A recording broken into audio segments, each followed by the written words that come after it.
Kalos ko. Laki. Ayan o, laki. Mga kalod, maglatag na naman tayo ng crab trap o panggal. Kaya ngayon susubukan natin kung yung tawag dito sa amin titibawin pa lang, tsaka mamaya pa natin kunin. Titingnan lang natin kung may kuha nga ba yung iba. Kaya tara, let's go.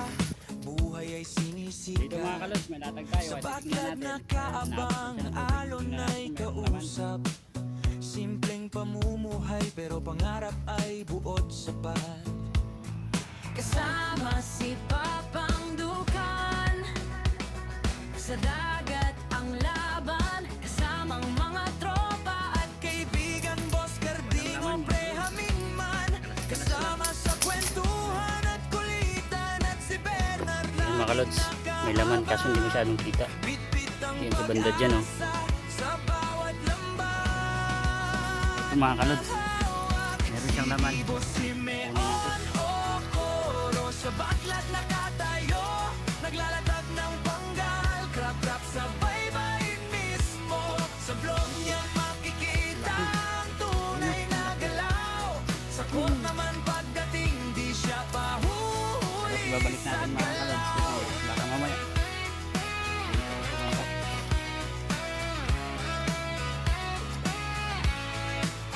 sa ilalim ng araw, bit-bit ang sipag.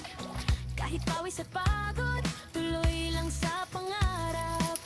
Panggal ay inilatag, huli ay inaasam. Sa bawat isda't alimango, saya'y nararamdaman. Pag hapon ay lipat, Bagong labas, Liget TTTPH. Palduhan na mga kalods. Paalala lang, hindi ito pwede sa mga bata. tira depensa. Nasa ibaba lang ang laro. Husay ay di matatawaran. Sige, Boss Simeon Pororo, sa baklat nakatayo, naglalatag ng panggal, crab sa baybayin mismo. Kasama si Papang, sa dagat ay bida, sa basketball court astig ang galawan niya. Walang arte, walang yabang, sa simpleng buhay tunay ang laban. Logan man siya, mangingisda pa, puso at sipag ang puhunan niya. Simeon o Coro, kwento inspirasyon, mula dagat hanggang court, dala ang dedikasyon. Sa bawat video, buhay ay totoo, isang simpleng tao, pero astig na idolo. Kung gusto mo, pwede pa natin itong gawing mahirap first, o lagyan ng ketsi-tika. Style. Get now.